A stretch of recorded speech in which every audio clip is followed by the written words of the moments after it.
Hello दोस्तों, स्वागत है आप लोगों का आपके अपने यूट्यूब चैनल मैथ्स ड्रामा में। दोस्तों, मैं हूं मुकेश यादव और आज आपको पढ़ाने वाला हूं अभ्यास प्रश्नावली 5.1 का जो बचा हुआ सवाल है उसको आपको कवर करवाऊंगा।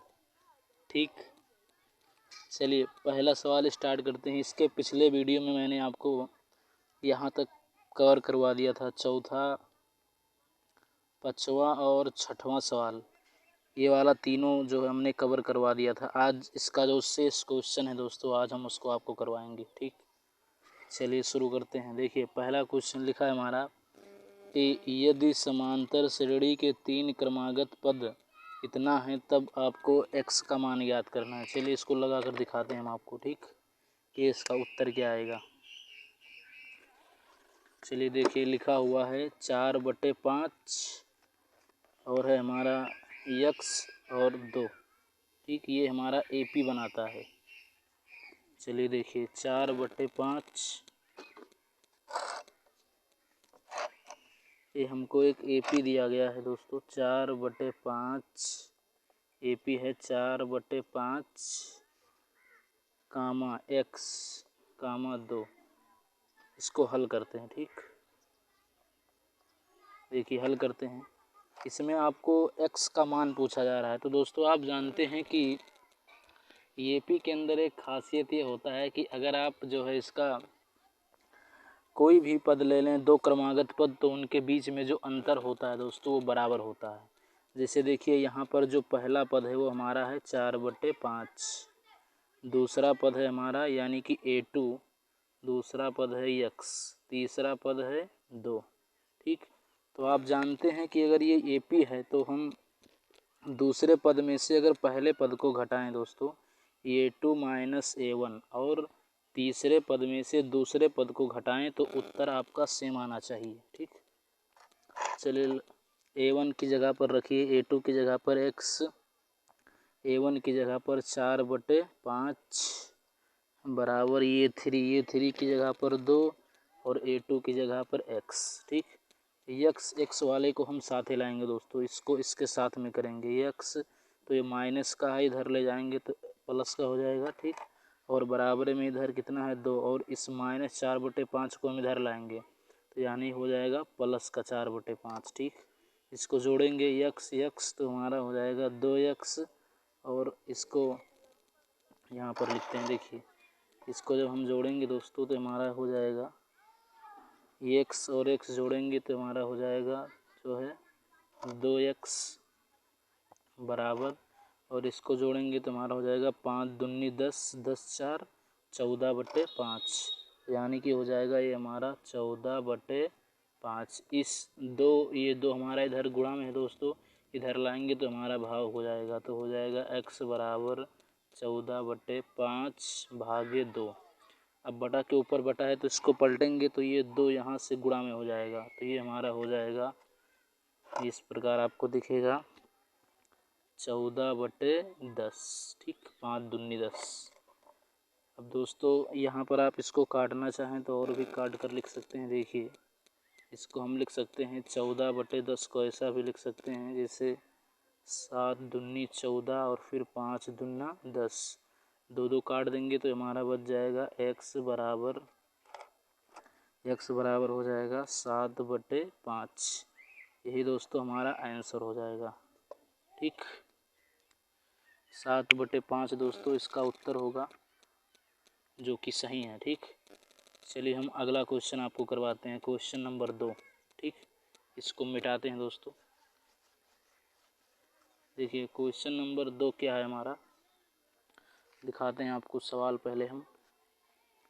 देखिए यहाँ पर लिखा हुआ है, इस क्वेश्चन को हमने करवा दिया दोस्तों। कि दूसरा लिखा हुआ है के किस मान के लिए k+9, 2k-1, 2k+1 एक समांतर श्रेणी के 3 क्रमागत पद हैं। आपको दोस्तों यहाँ पर जो है k का कौन सा मान रखा जाए कि ये समांतर श्रेणी के 3 क्रमागत पद हैं, यानी कि आपसे k पूछा जा रहा है। ठीक, तो देखिए जो आपको दिया गया है दोस्तों वो क्या है, k+9। देखिए हम लिखते हैं यहाँ पर सवाल को, यहाँ पर है हमारा k+9 के प्लस 9 कामा 2k माइनस 1 कामा 2k प्लस 7। ठीक, हल करते हैं इसको। हल देखिए, यहाँ पर हमको k का मान याद करना है। पूछ रहा है कि आपसे k का मान क्या होगा। तो दोस्तों देखिए, पहला पद है हमारा k प्लस 9, दूसरा पद है हमारा ये 2 है 2k माइनस 1, और तीसरा पद है दोस्तों 2k प्लस 7। दोस्तों अगर ये समांतर श्रेणी बनाएगी तो आप जानते हैं कि इस पद में से इस पद को घटा लें दोस्तों, तो जो उत्तर आएगा वही इस पद में से इस पद के घटाने के बाद उत्तर आएगा। यानी कि दूसरा पद माइनस का पहला पद, देखिए दूसरा पद माइनस पहला पद करें और तीसरा पद माइनस दूसरा पद करें दोस्तों, तो उत्तर जो है बराबर आना चाहिए। अगर ऐसा हो रहा है तो हम कहते हैं कि वो समांतर श्रेणी है। ठीक, देखिए दूसरा पद है हमारा, यहाँ से है 2k माइनस 1, तो हमारा हो जाएगा 2k माइनस 1 माइनस a1 की जगह पर क्या है k प्लस 9, तो यहाँ पर हम रखेंगे k प्लस 9 बराबर ये 3 की जगह पर क्या है दोस्तों 2k प्लस 7 है, तो 2k प्लस 7 माइनस a2 की जगह पर 2k माइनस 1। ठीक, चलिए इसको सॉल्व करते हैं। ब्रैकेट ओपन करेंगे तो ये प्लस का है तो हो जाएगा माइनस का k, और प्लस का 9 है तो हो जाएगा माइनस का 9। ठीक, बराबर 2k प्लस 7, ब्रैकेट ओपन करेंगे तो 2k माइनस में और जो माइनस 1 है दोस्तों तो ये प्लस में हो जाएगा। ठीक, देखिए यहाँ से दोस्तों 2k जो है प्लस में है और ये 2k प्लस में है, तो जब इस 2k को हम इधर लाएंगे दोस्तों तो ये माइनस में हो जाएगा, तो ये और ये हम कैंसिल कर सकते हैं। ठीक, देखिए अब यहाँ से हमारा बच जाएगा, देखिए इसको हम लिखते हैं माइनस के 9 और 1 जोड़ देंगे दोस्तों, तो 9 और 1 हो जाएगा हमारा माइनस का 10, इधर देखिए 7 और 1 8, तो हो जाएगा माइनस का 2k प्लस 8। ठीक, चलिए दोस्तों आगे चलते हैं। के को हम साथ में रख देंगे और 10 और 8 को साथ में रख देंगे, तो 2k को हम इधर लेकर आएंगे। ठीक दोस्तों, तो देखिए यहाँ पर लिखा हुआ है हमारा, यहाँ पर लिखा हुआ है माइनस के माइनस 10 माइनस के। ठीक, हाँ दोस्तों, तो इस माइनस के को यहाँ पर लिखा हुआ है माइनस के माइनस 10, इस माइनस 2k को दोस्तों यहाँ पर प्लस है देखिएगा, इस माइनस 2k को दोस्तों हम यहाँ पर लाएंगे, माइनस 2k को इस पार लेकर आएंगे तो हमारा हो जाएगा प्लस 2k।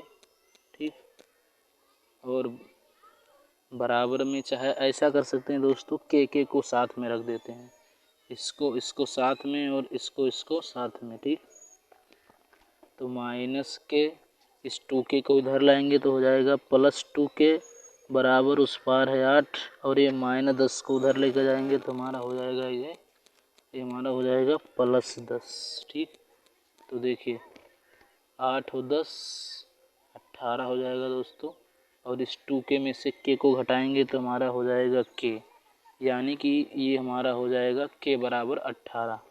तो यानी k बराबर 18 के लिए जो आपको दिया गया है ये सूची, ये हमारा समांतर श्रेणी के 3 क्रमागत पद हो जाएंगे दोस्तों। ठीक, चलिए दोस्तों अगला सवाल करते हैं हम और इसको मिटाते हैं। देखिएगा,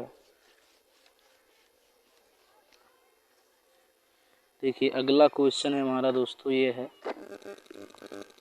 है तीसरा, इसके बाद में जो तीसरा नंबर आता है समांतर श्रेणी 1/2a 1 माइनस 2a बटे 2a 1 माइनस 4a बटे 2a, इसका दोस्तों आपको सार्वधांतर ज्ञात करना है। ठीक, चलिए निकालते हैं। तो देखिए आपको ये दिया गया है दोस्तों, हल करते हैं इसको। हल देखिए हमको दिया गया है, श्रेणी दी गई है 1/2a कामा 1 माइनस 2a बटे 2a कामा 1 माइनस 4a बटे 2a, इसका आपको सार्वधांतर ज्ञात करना है। तो देखिए दोस्तों यहाँ पर जो पहला पद है हमारा वो है 1/2a, जो दूसरा पद है हमारा वो है 1 - 2a/2a। अब तीसरा पद भी लिखना चाहें तो लिख सकते हैं। तीसरा पद ये है दोस्तों, सार्वधातुक का सूत्र जानते हैं आप कि दूसरा पद माइनस पहला पद, यानी कि a2 - a1। तो देखिए दोस्तों a2 यहाँ पर है 1 - 2a/2a, ठीक। a1 की जगह पर 1/2a, ठीक। देखिए इसका हर बराबर है तो इसको हम जोड़ देंगे, इसको एक ही बार लिखेंगे और इस ऊपर वाले को इसे लिख देंगे 1 - 2a और -1, ठीक। तो 1 और 1 यहाँ से हो जाएगा हमारा कैंसिल हो जाएगा दोस्तों, ठीक। तो ये हमारा हो जाएगा इधर में हमारा आएगा -2a/2a, ठीक। तो यहाँ से 2 यहाँ से दोस्तों ये कैंसिल हो जाएगा। तो यानी कि जो इसका आंसर होगा दोस्तों वो -1 होगा, ठीक, -1। तो यानी कि ये जो आपको ये पी दिया गया है दोस्तों, इसका जो सार्वधातुक होगा वो -1 होगा, ठीक। यही इसका आंसर हो जाएगा, ठीक। तो इस तरीके से दोस्तों मैंने 3 सवाल फिनिश कर दिया आपका। चलिए और एक सवाल बच रहा है, उसको भी लगवा देते हैं। देखिए यहाँ से देखिए ये पूछ रहा है दोस्तों, तीसरा तक हो गया है और ये जो बचा हुआ है हमारा चौथा, पाँचवा, छठवां, ये इसके मैंने पिछले वीडियो में ही कवर करवा दिया दोस्तों, ठीक। तो यहाँ से हम 7वां वाला कवर करेंगे। अगर वो वीडियो नहीं देखा है तो इसमें देख लीजिएगा, डिस्क्रिप्शन में आपको लिंक मिलेगा उस वीडियो का, ठीक। चलिए 7वां करवाते हैं आपको। देखिए लिखा हुआ है समांतर श्रेणी 24, 21, 18 का कौन सा पद पहला ऋणात्मक पद है, ठीक। मतलब कि ये जो समांतर श्रेणी है दोस्तों 24, 21, 18, इसमें ऐसा कौन सा पद पहले मिलेगा जो ऋणात्मक मिलेगा, ऐसा कौन सा पद होगा। मतलब कि वो दूसरा पद होगा कि तीसरा पद होगा कि चौथा पद होगा, और वो पहले मिलना चाहिए, ठीक है। चलिए देखते हैं। लिखा हुआ है 24, 21, 18, ठीक। देखिए 24, 21 हल। देखिए 24, 21, 18, ठीक, डॉट पूछ रहा है कि इसका कौन सा पद ऋणात्मक है। तो मान लेते हैं कि माना n वां पद दोस्तों क्या है, ऋणात्मक है। इसका नहीं जानते हैं तो इसको मानेंगे ऋणात्मक है, ठीक। n वां पद ऋणात्मक है, अर्थात हमारे कहने का क्या मतलब है दोस्तों, हमारे कहने का मतलब है कि ये n जो है 0 से नहीं छोटा आना चाहिए, ठीक है। तो देखिए यहाँ पर जो पहला पद है ये हमारा 24 है, यानी a1 बराबर 24, ठीक। a2 बराबर 21। सार्वधातुक निकालते हैं दोस्तों, ठीक। तो देखिए सार्वधातुक का फार्मूला होता है दूसरा पद माइनस पहला पद। दूसरा पद है 21 और पहला पद है दोस्तों 24। तो 21 में से 24 गए -3, ठीक। तो देखिए सार्वधातुक कितना आ गया, -3। अब दोस्तों मैंने आपको सूत्र पढ़ाया हुआ है। देखिए ये सूत्र आपको बताया था मैंने कि n वां पद निकालने का क्या फार्मूला होता है, पिछले वीडियो में देखिएगा, मिलेगा आपको ज़रूर, ठीक। देखिए ये हमारा होता है an बराबर ये प्लस n-1 इंटू डी, ठीक। चलिए देखिए इसको आगे करते हैं तो हमारा हो जाएगा an बराबर ये प्लस n-1 इंटू डी। तो ये देखिए दोस्तों a का मतलब है यहाँ पर, देखिए a1 को ही हम ये बोलते हैं, a1 का मतलब पहला पद या a का मतलब पहला पद, बात दोनों बराबर है, ठीक। तो देखिए यहाँ से हो जाएगा हमारा 24 प्लस n-1 इंटू डी की जगह पर दोस्तों -3, ठीक। तो देखिए हो जाएगा 24 और यहाँ पर हम 3 का इसमें गुणा करवा देंगे तो हो जाएगा -3n, फिर माइनस प्लस, तो 3 एकम 3, 24 और 3 दोस्तों हो जाएगा 27 और माइनस प्लस का -3n। तो यानी ये हो जाएगा, इसको और भी अच्छे से लिखें तो ऐसा लिख सकते हैं 3n, चाहे ऐसे रहने दीजिए, देखिए इसका हमने यनवा पद निकाला दोस्तों, इतना आया, और हमने कहा है कि इसका जो यनवा पद है दोस्तों वो ऋणात्मक आना चाहिए, यानी कि 0 से छोटा आना चाहिए। तो यानी ये वाली जो पूरी चीज़ है दोस्तों, ये 0 से नहीं क्या आनी चाहिए, छोटी आनी चाहिए, ठीक। या ऐसा भी कह सकते हैं, देखिए चूँकि यहाँ पर हमने बताया हुआ है कि जो एन है हमारा,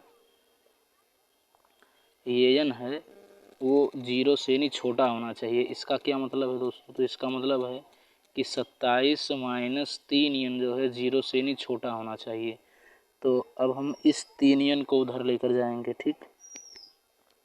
तो देखिए हो जाएगा 27, अब इधर उसको लेकर जाएंगे तो हमारा हो जाएगा, अब दोस्तों ये हमारा कोई समीकरण नहीं है बल्कि एक सर्व समीका भी नहीं है, एक आशंका है जो आपको कक्षा 12 में पढ़ने को मिलेगा, ठीक। देखिए इसको हम उधर लेकर जाएंगे तो हमारा हो जाएगा प्लस का 3n, ये माइनस से उधर लेकर जाएंगे प्लस n, ठीक। अब इसको हम जो है दोनों तरफ जो है दोस्तों 3 से भाग देंगे ताकि जो है n का आपको मान मिल जाए। लेकिन एक बात और आपको बताना चाहते हैं कि इसके चिन्ह पर आप बदलाव होगा कि नहीं। देखिए यहाँ पर समझते हैं, जैसे हमारा लिखा हुआ है दोस्तों कि जो 4 है वो बड़ा है 8 से, ये बिल्कुल सही है। अब मान लीजिए कि हम दोनों साइड में किसी संख्या से भाग देते हैं, मान लीजिए कि हमने 2 से भाग दे दिया यहाँ पर, इसमें भी 2 से भाग, इसमें भी 2 से भाग। तो दोस्तों देखिए 4 को जब हम 2 से भाग देंगे तो आपको 2 मिलेगा, और 8 को 2 से भाग देंगे तो 4 मिलेगा। अब देखिए दोस्तों ये गलत हो गया, क्योंकि 2 बड़ा थोड़ी ना है 4 से, ठीक। तो देखिए जब हम किसी भी संख्या से असमिका में अगर भाग करते हैं दोनों ओर, तो चिन्ह जो है आपका बदल जाएगा दोस्तों, ठीक। तो यानी कि ये जो चिन्ह हमारा ये 3n की ओर दिख रहा है, अब यह 3 की नहीं बल्कि 27 की ओर दिखेगा। तो अगर हम दोनों साइड दोस्तों 3 से भाग दे देंगे तो ये चिन्ह इधर हो जाएगा, यानी कि 3n/3, इधर से 3 कैंसिल हो जाएगा और ये हमारा हो जाएगा 3 9 27। तो यानी कि दोस्तों 9 बड़ा n। तो देखिए दोस्तों ये क्या आपको बता रहा है, देखिए इसको यहाँ से हमारा हो जाएगा, ये इसको मिटा देते हैं। देखिए यहाँ से जो हमारा होगा दोस्तों, ये हमारा हो जाएगा 3 9 27, यानी कि 9 इस पार बचेगा और इस पार केवल n बचेगा। तो दोस्तों देखिए ये आपसे क्या बता रहा है कि n का जो मान होना चाहिए, ठीक दोस्तों, n का जो मान है हमारा वो जो है 9 से छोटा होना चाहिए। इसका क्या मतलब है, एक मिनट दोस्तों, यहाँ पर थोड़ा मिस्टेक हो रहा है, देखते हैं। देखिए यहाँ पर जो है लिखा हुआ है हमारा कि 27 माइनस 3n जो है 0 से छोटा होना चाहिए। तो देखिए हमारा हो जाएगा 27, और इस माइनस 3n को हम उस पार ले जाएंगे तो हमारा हो जाएगा प्लस 3n। यहाँ पर देखिए ये लिखा हुआ है कि जो 3n है दोस्तों वो 27 से क्या है, बड़ा है। यानी देखिए हमारा है 3n जो है 27 से क्या है दोस्तों, बड़ा है। इसका मतलब यही तो। फिर अगर हम n बराबर करें तो ये हमारा हो जाएगा 27/3, यानी कि 27 को 3 से भाग देंगे तो 3 9 27। तो यानी कि हो जाएगा n बड़ा n। यानी दोस्तों इसका मतलब ये है कि ये जो आपको AP दिया गया है दोस्तों, इसका जो पहला जो पद पड़ेगा वो ऋणात्मक होगा, जो 9 से बड़ा वाला पद होगा दोस्तों, यानी कि 10वां पद। तो इसका जो 10वां पद होगा वो दोस्तों वो ऋणात्मक होगा, ठीक। हाँ दोस्तों, तो इसका मतलब ये है कि जो आपको ये AP दिया गया था दोस्तों, उसका जो पहला ऋणात्मक पद होगा दोस्तों वो जो है 9 से बड़ा होना चाहिए। यानी कि इसका मतलब आप कह सकते हैं दोस्तों, ये जो आपको AP दिया जाएगा उसका जो 10वां पद होगा दोस्तों, 10वां पद पहला ऋणात्मक पद होगा दोस्तों। पहला इसका जो 10वां पद होगा वो पहले ऋणात्मक पड़ेगा, पहला ऋणात्मक पद होगा। ऋणात्मक पद होगा। ठीक, तो ऐसे ही दोस्तों आपको लगाना था। चलिए दोस्तों, मिलते हैं अगले वीडियो में, तब तक के लिए बाय बाय दोस्तों।